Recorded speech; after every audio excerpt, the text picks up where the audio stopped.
I've had some bad days since I started work as a private investigator. But I'd never woken up dead before. It all started the week before, on a cold and wet Sectober day in Ankh-Morpork, the oldest and most depraved of all the cities on the Discworld. But hey, you've got to love it.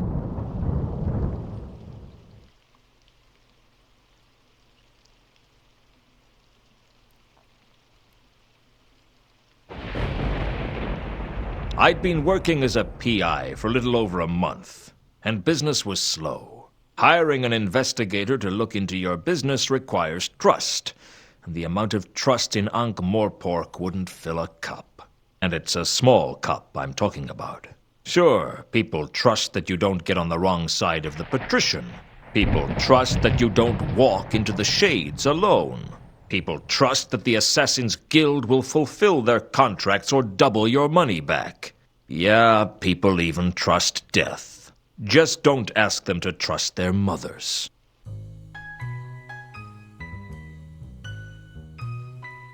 Mr. Luton? If I'm not, I should fire the guy who painted the door. So this is what a private investigator looks like.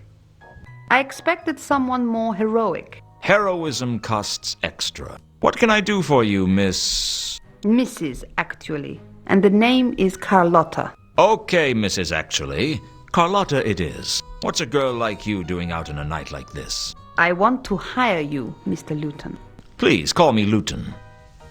Mr. sounds so formal. How much do you charge for a simple investigation? I don't know. I've never had a simple investigation. A tricky one is 20 a day. I'll give you 200 in advance, plus expenses. For 200, I guess I should treat you with some respect. Oh, I wouldn't ask a guy like you to attempt the impossible. What's the case? I want you to find a man named Mundy. Why do you want to find Mundy? Do you know him? No, and this case will go a lot faster if you let me ask the questions. You like to be in control, don't you, Luton? If you don't pull the strings, then you're the puppet. Tell me about you and Mundy. I've been a lonely woman, Luton. You amaze me. You'd be surprised. Shocked, maybe, but not surprised. Mundy is my lover, Luton. Or used to be. He's been away for a while, over in Sort. He came back to Ankh-Morpork a couple of days ago on the Milka. But he didn't come to see me. I think he may be having an affair. You're wondering whether my husband knows about it. Actually, I was wondering when you were going to give me the money. My husband passed away several years ago. I hope the poor guy was smiling at the time. Is there anything you can tell me about Mundy that might help me find him? He's got blue eyes, brown hair, and a black heart. You'd like him. Has he got any friends in Ankh-Morpork? Does anyone? How tall is he? I don't know. I don't picture him standing up. What was Mundy's business in sort? I don't know. I never asked about his work, and he never told me. Must be a very straightforward relationship. As simple as they come. Where can I find the ship he came in on? Down at the wharf. Have you been there yourself? I avoid places like that. Women and seamen. Forget I asked. This is a bad neighborhood for you to come into alone, Carlotta. I can take care of myself. I believe you. Good. Trust is important. I said I believed you.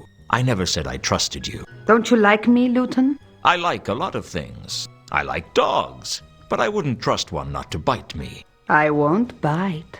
Shame. I haven't been bitten in a long while. I'd better get started on your case. Where can I contact you? I'll be in touch. Be seeing you, Luton. I hoped I would see her again, because she still hadn't paid me. Still, it wasn't every day that a beautiful woman offered me a case. Frankly, it wasn't often that anybody offered me a case. And 200 would certainly help pay the rent, if I had anything left over from my bar bill.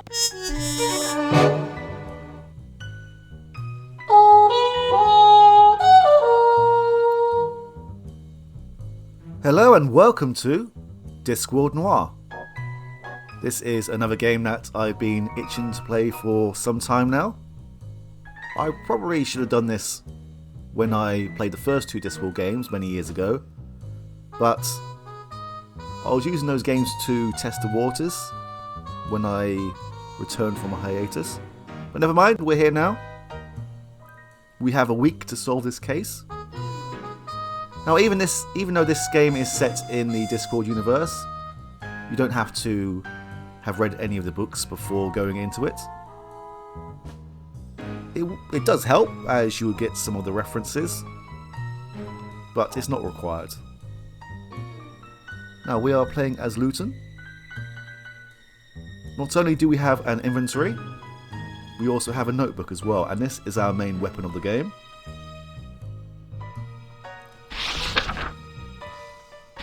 This holds all the information that we need.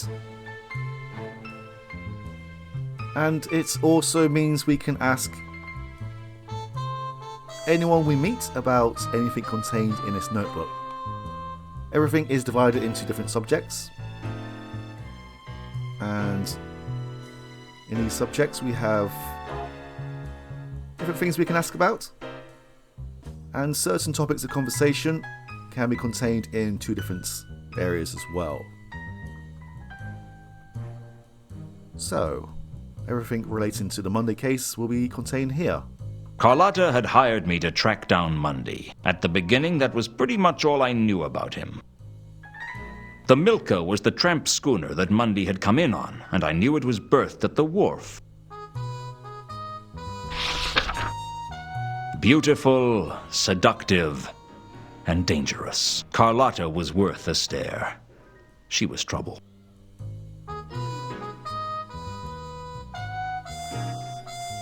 My purse might not have been my most valued possession, but I sure felt happier when it was full than when it was empty. When the notepad symbol flashes at the top here, it means that we have a new subject to talk about. And when the map symbol pops up, it means we have a new location to visit. One has opened up to us, and that is the wharf. We will visit there very soon, but for now, let's take a look around. We have 1 week to solve this case before we die. Something to look forward to. I had purchased a large indexed scroll rack to keep track of all the cases I was going to handle. The Mundy case made it 2. All I had to do was track down Mundy and tell Carlotta where he was. Sapient pearwood comes from a plant so magical that it is totally impervious to all forms of magic, and so valuable that thieves have cut each other's throats to own it. Unfortunately, I couldn't afford a desk made out of it, so I made do with pine. It's a nice desk, though. I could hardly carry the desk around, even if I wanted to. A lot of strange things had happened to me since becoming a private investigator. But the weirdest was the irrepressible sensation that the most important thing for me to own as a PI was a door with my name painted on the glass. Some mysteries are best left unsolved, I guess. I'd purchased the imp-powered coffee bean machine from Cut-Me-Own-Throat Dibbler, the man whose name was the byword for quality. With CMOT Dibbler, you could say bye to quality. I'll say this for the ICBM. It made coffee strong enough to blow your head off. On the downside, the imp tended to use most of the beans to fuel its own addiction. Some days the poor thing was so jittery the coffee machine would vibrate off the shelf. Nothing like a cup of imp-made coffee to make me jittery and paranoid. I believe that we are done here for now. This is one game that I have very fond memories of. It's been quite some time since I last played it, so I am very much looking forward to this.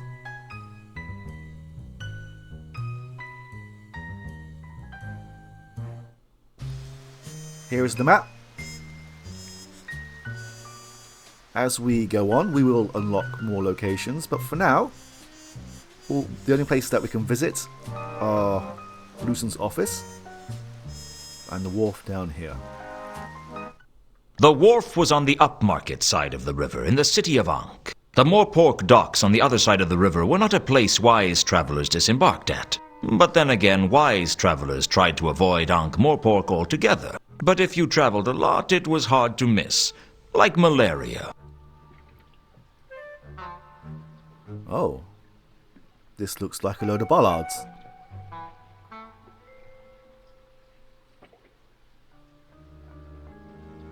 Along the length of the wharf were hundreds of posts for mooring ships to. It seemed like a lot of bollards to me.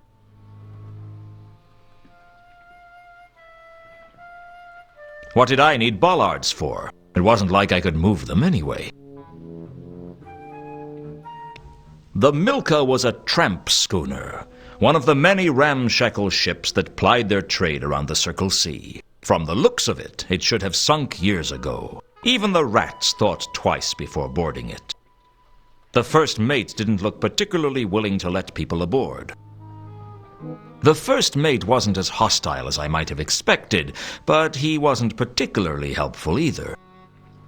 Are you the first mate? Arr! Shiver me timbers! Hoist the main brace! Let's start again. Are you the first mate? Aye! That I be! You're not going to get any money off me, so you can drop the fake accent. Sorry, you know how it is. Some people are stupid enough to fall for that sort of thing. What can I do for you? When do you sail? As soon as we've got her loaded. How much is passage? Where are you looking to go? I don't know. Sort, perhaps. We've just come from there. It'll be a long time before we get back there again. Did you bring any passengers? Sure. We always try to take a couple of passengers. They pay their way, and if there's a big storm, they are very useful as to sacrifice to the angry sea gods. Of course, we tell people they were washed over the side. Right, so the little mouth icon here is basically just a kind of icebreaker. Here we have the main points of conversation. But we can also ask things from the notebook and also from our inventory as well. But let's start with what we have in front of us here. What were the passengers on the last voyage like? There were 3 of them. One of them seemed alright, but the other 2, I don't know about them. There was something strange about them.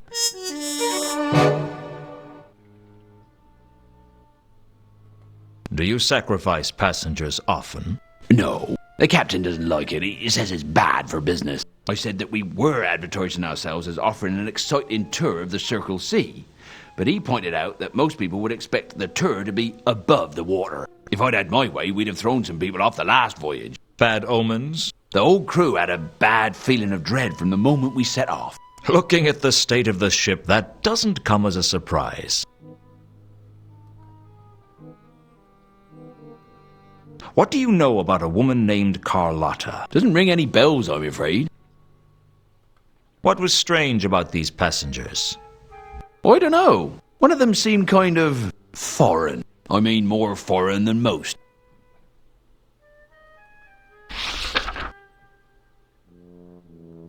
Was there a man named Mundy on the last voyage? It's funny you should ask that. You're the second person today to have an interest in Mundy. Who was the first? A dwarf. He didn't give his name. I don't think he was from round here, though. What about Mundy? What was he like? I don't pry into the passenger's business, but for a man who came on board pretty happy, he seemed pretty unsettled when he left. Not that I blame him. Something was definitely amiss on this last voyage. Do you know where he is now? Mundy? No. Like I said, I don't pry into passenger's business. Unless you actually look through their luggage after they've been washed over the side. Hey, what are you inferring? I'm not inferring anything. I'm implying that you might have had a look at their luggage at one point. If I had, I certainly wouldn't admit it to you. Which either means you didn't look, or you didn't find anything of interest. You better watch your steps, son. It's not good to make accusations like that. Don't worry. Anything we discuss is strictly between you, me, and anyone else I tell.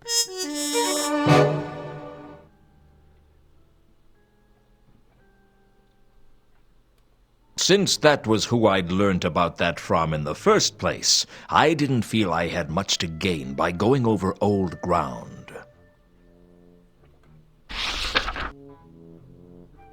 This is the Milka, isn't it? That's what it says on the prow. It's impossible to read anything written on that hull. Just because you can't read it doesn't mean it isn't there. Reality is subjective, after all. Don't get all existential with me. It was more ontological than existential. That's a really bad habit you've got there. What? Oh, sorry. I picked up a bad case of philosophy in Ephoebe a couple of years ago, and I haven't been able to get rid of it since. Just can't seem to shake it off. Normal as anything one minute. Next moment, I'm wondering if anything can truly be said to exist. A bit of a drawback when you're supposed to be navigating. Okay, assuming the existence of an objective shared universe, is this the Milka? Yes. Can I have a look on board? No. That better not be some kind of philosophical objection. No one gets on board without Captain Jenkins' permission. Where is the captain? I don't know. But you could try the Cafe Ankh. He usually goes there when he's in Ankh-Morpork. If it exists, of course.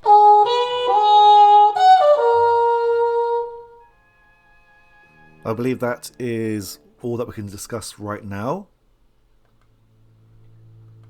I suppressed the urge to ask for money. I was broke, sure, but I wasn't that desperate. I am. Well, safe voyage, if that's possible.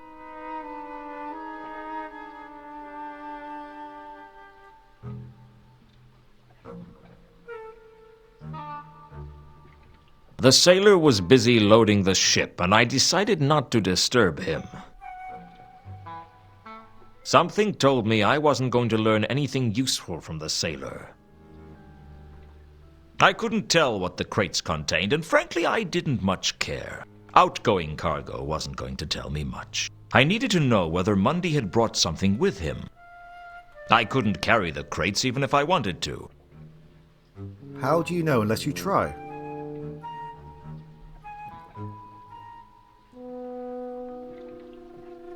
Alright. We are done here. Cafe Ankh is right here. Thankfully they light up when we discover new locations.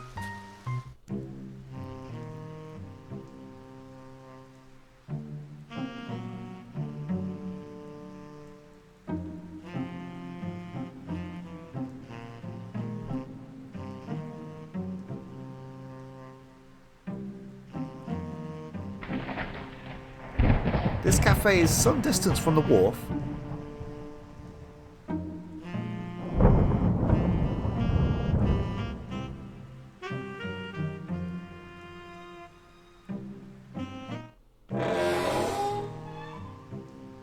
The golem was loading wine barrels onto the cart, calmly and diligently. I would have pitied it, but there didn't seem much point. It was just magically animated clay. I guess I never really noticed that the Cafe Ankh had a wine cellar before. Perhaps if they'd run out of drinks at the bar, I'd have been more inclined to investigate. I knew full well that I wouldn't be able to get down there without permission and the right key. And there's also that massive golem in the way as well. The cart was being loaded with barrels of wine. Apart from the wine, I can't say I was interested. I decided not to try stealing the wine barrels. A good-looking crowbar. It looked like it had a good heft, too. I figured the golem wouldn't notice that the crowbar had gone missing. Not that I'm saying it didn't need it, just that I'd figured I'd get away with stealing it. I think the golem only appears when we enter the area. So I may return here when we have finished doing what we need to do in the cafe.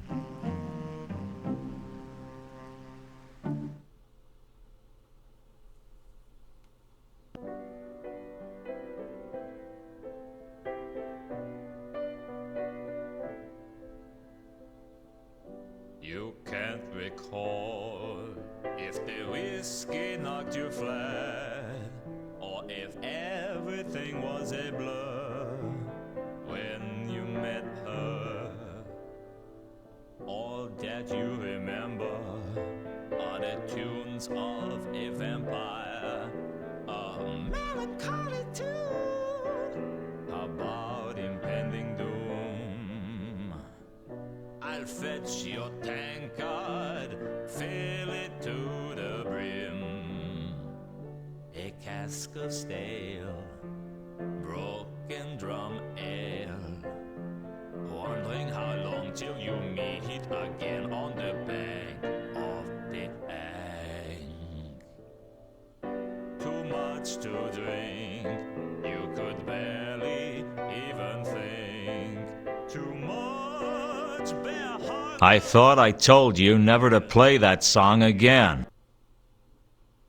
Oh, sorry, Mr. Luton.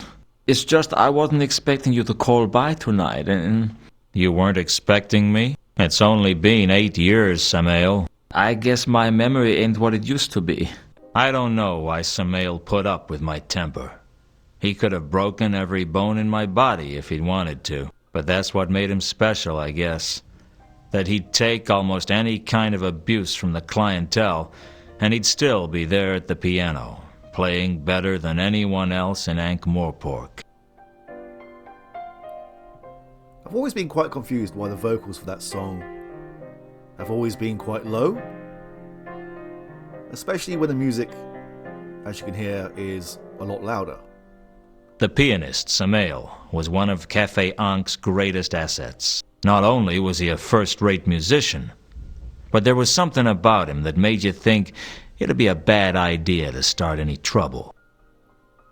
I decided not to disturb Samael while he was working. Ah, Nobby. Nobby is a character from the books. My old friend Nobby from The Watch. I hadn't spoken to him in ages. The Watch is kind of like the police force in this world.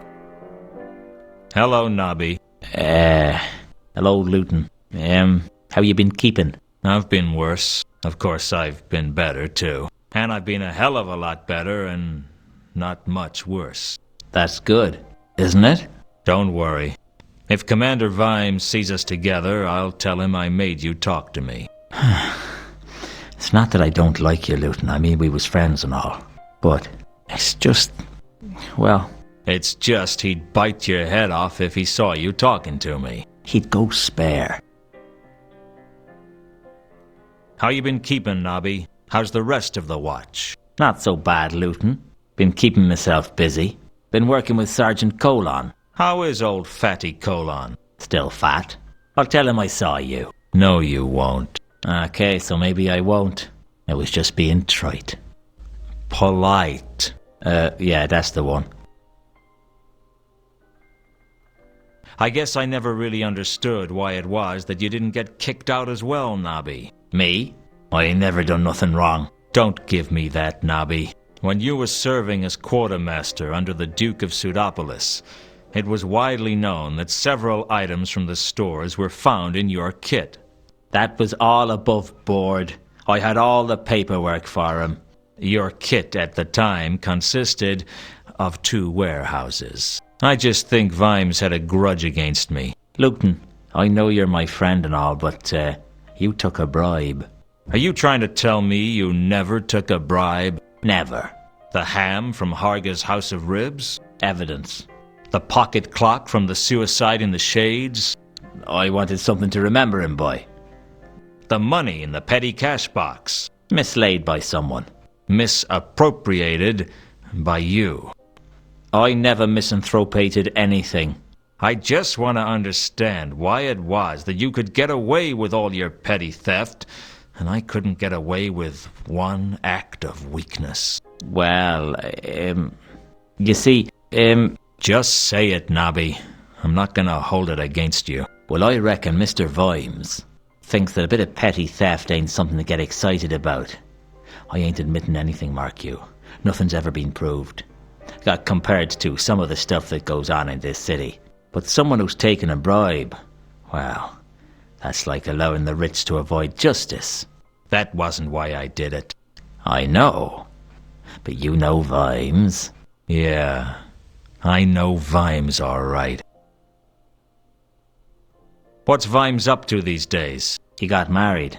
Married? He was only ever married to his job. Nah, straight up. He married into nobility. Old Stoneface in the nobility. That'd drive him crazy. Well, he's sort of nobility himself now. What? They made him commander of the watch. And we got a great new premises down on Pseudopolis Yard. They're full of paintings and vases and all sorts. Full? Well, maybe not as full as when we moved in, but pretty full. I'll have to call round sometime. Yeah, that'd be good. We got a lot more members in the watch these days. And we got a new dartboard. Life in the fast lane, huh? Do you seriously think it's a good idea for me to call around? I mean, Vimes isn't gonna like it. Whatever you may think about him, he's loyal to his job. I can't say he'll welcome you with open arms, but he won't stop you. Do you know anything about a man named Mundy? I'm not getting drawn into anything while I'm off duty. Wait till I'm back at the yard. Have you heard of the Milka? It arrived in town a short time ago. How long ago? 3 days. That's strange. Why? Well, there's been a string of odd murders in the last 3 days. What do you mean, odd? I mean, this is Ankh-Morpork we're talking about. I'm not sure I should discuss the details with a pavilion. A civilian, Nobby. How much have you had to drink? I'm as sober as the day I was born. That's a frightening thought.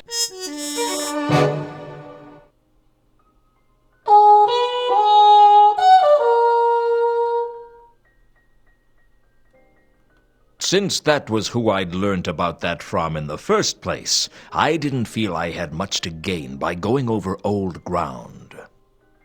Yeah, I need to stop doing that.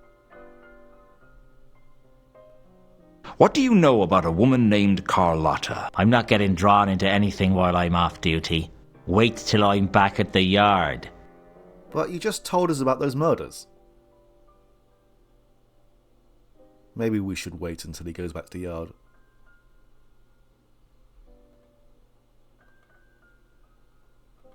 I suppressed the urge to ask for money. I was broke, sure, but I wasn't that desperate. Alright, so that is going to be the response from anyone who we try to use this purse on. Tempting as it was, I decided not to start attacking people with the crowbar. Why not? Maybe some violence will get them to open up. I'll catch you later, Nobby. Don't do anything I wouldn't do. What's that supposed to mean? Well, don't get caught doing anything I wouldn't do.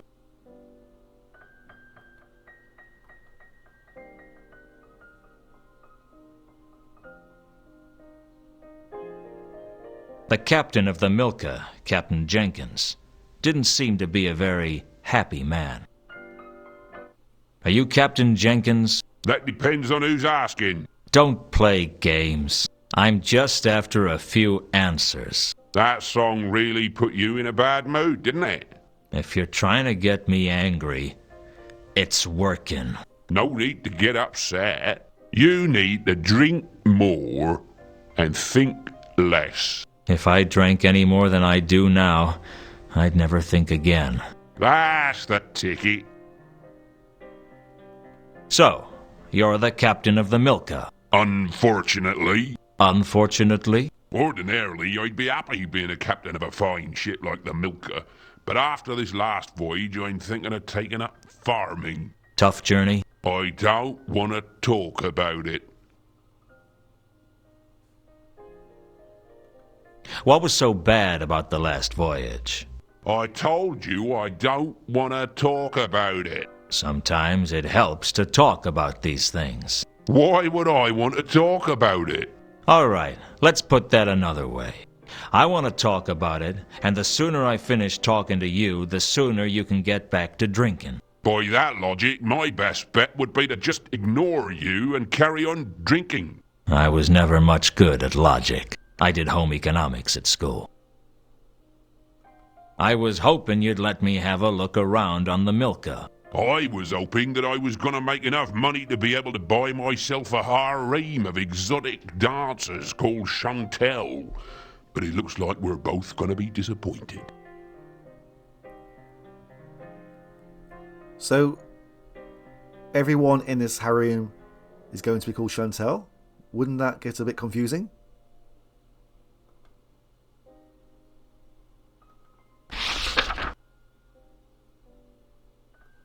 I understand you were carrying a man named Mundy on your ship. What's it to you? I was hoping to find him. Owes you money, does he? No, he's an old friend. Him? You must think I'm as drunk as I look. Aren't you? Well, okay, so maybe I am.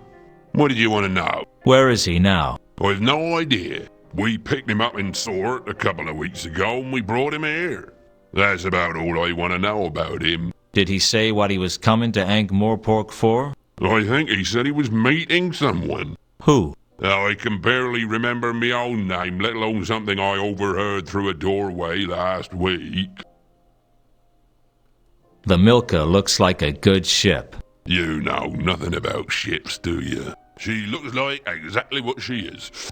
A run-down tramp schooner with no future. Any chance I could look around her anyway? All I want to do is get the cargo loaded and get out of this god's-forsaken city. I don't need people snooping around on board. What do you know about a woman named Carlotta? There's no one I know. On your last voyage, there were 3 passengers, right? Mundy and 2 others. You tell me. You seem to know more about my ship than I do. I just want to know what you can remember about them. I remember that we picked them up in Ecclepon, and I know they had a lot of cargo. Oh, and one was a woman, and one was a man, I think. You think he was a man? There was something particularly foreign about him. I'm not sure what. Where's Ecclepon? Up near the hub. God's forsaken place. All there is to do there is drink and eat fish sandwiches with no tops on. Sounds like a long way from the Circle C. We got lost, all right. It's easy to mix up port and starboard when you've drunk too much port. Are they still on board? Nope. We dropped them in Ankh-Morpork. And before you ask, I have no idea what they were doing here. That's not my business. I was beginning to realize that Captain Jenkins only had 2 questions to ask his passengers. Where are you going? And how much money have you got? So these fish sandwiches, do the sandwiches have no top on, or the people eating them have no top on? Has there been a dwarf around asking questions? I wouldn't know anything about that.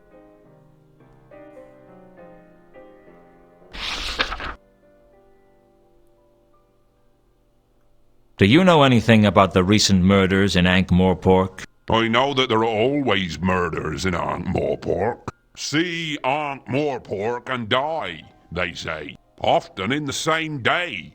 That's not a very helpful answer. It wasn't a very sensible question. Alright, we are done here for now. I'll see you around, Captain. We will get on board eventually. Oh, Nobby has disappeared. He must have returned back to the yard. My old friend, the bar. I was tempted to order a drink, but I was working. I suppressed the urge to get myself a drink, although I could really have used one. Alright, we are done here for now.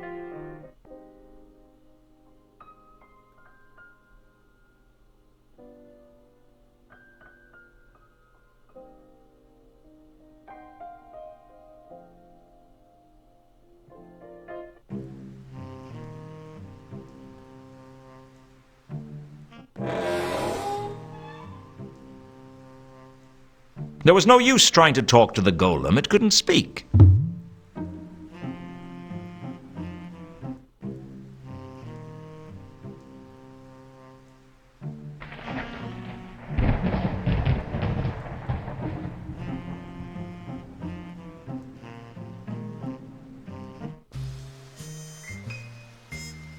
We may as well head to Pseudopolis Yard and speak to Nobby about, well, everything, really.